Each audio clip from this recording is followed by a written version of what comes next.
Hello, everyone. I'd like to share another story with you all. My name is Tracy Blair Prince, and this is what I'd like to share. It's how I found my identity. Okay, so yes, I did experiment like most everyone did. I did experiment with boys and with girls. I did my thing, tried things out, but I came to realize at a young age that I never played with dolls. I liked playing with the Hot Wheels, the little box cars. I liked to build tree houses. I liked to climb trees. I liked to play outside in the field, playing field hockey, kickball. I like to go swimming, you know? A lot of really good memories.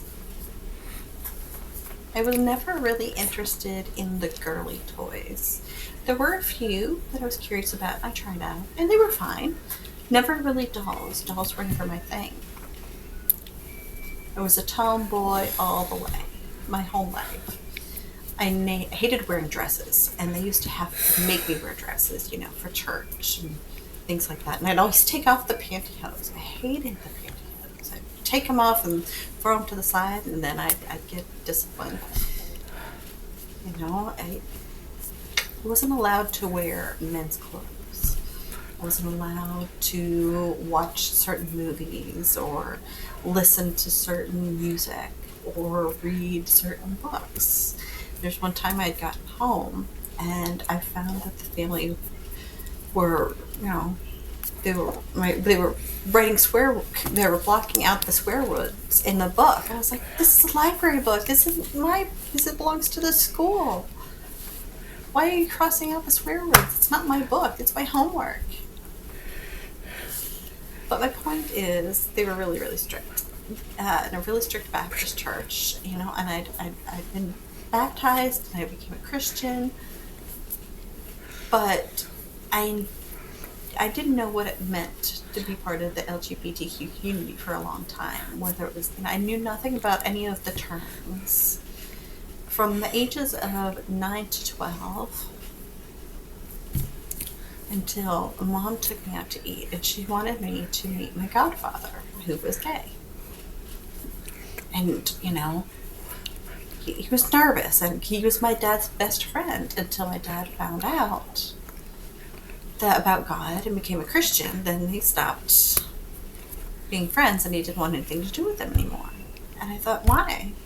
That doesn't make any sense to me. If you're best friends, you should still be friends. I don't understand what's wrong with that. So they were nervous, and he said, don't tell your dad that, you saw him. But he was a really nice guy. But I was very nervous. And I could imagine why the LGBTQ wasn't accepted largely by the world. And it was really sad, and it broke my heart. That was not right. And as far as my identity, as a lesbian or bi and then lesbian, I was still discerning. I was still, I was thinking, maybe non-binary, maybe gender fluid. And as time went along, I started to feel inside that I felt more like a man, but I was in a female body. I've left my girlfriend. We've been together for such a long time, over 20 years. And, we're married now. But I'm still learning and realizing who I am. There's a lot of variety and differences until I came to get to know myself, and I moved to Florida, and nobody tried to criticize who I was or judge me. I became free to be me, and I prayed to God to help me, to guide me, to show me if I was doing the wrong thing, and I would pray. But I began to realize one thing, that God put her into my life and put me into her life for a reason, and that God designed each and one of us to be different. And God made you, and God made each and every person, every one of you. We are all different. We have different backgrounds and different lifestyles, different skin tones. There's so much diversity, and that is such a beautiful thing. He designed you. He designed me. I am because who He made me to be. And love, God is love. God is not hate. That is not Jesus' way. The first 2 commandments in the Bible are the most important. Number 1, love God above everyone else. God is the one true God. And do not worship any other God. And second, love your neighbor as you love yourself.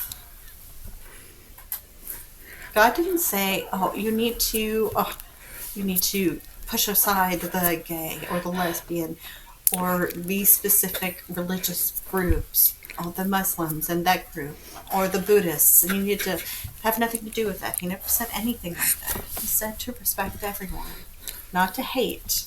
This world is full of enough hate. You don't need any more of it. And do you know what happened in 1946? You might not. And I actually learned something really, really interesting. In 1946, it was actually whenever man added the word homosexual to the Bible. And I thought, that was fairly recent. I was really surprised to learn that. It wasn't as far back as I thought. It's not from the beginning of time. It wasn't from Jesus' period. It was originally said, man should not lie with another man or a boy. And a woman should not lie with another girl, which is to avoid molestation. Adults are to take care of children, to protect them, to love them, not to molest them. That is a worse sin. That is one of the worst sins in the world. But man decided to change that and say man to man, or woman with woman. And they really twisted the words that the Bible said, and it really confused a lot of people, which is sad but true. And it breaks my heart. I guarantee you that if man did not add those words to the Bible, this world would not have the issues with LGBTQ community like it does. I just want to throw my 2 cents worth out there to you guys. Thank you so much for watching.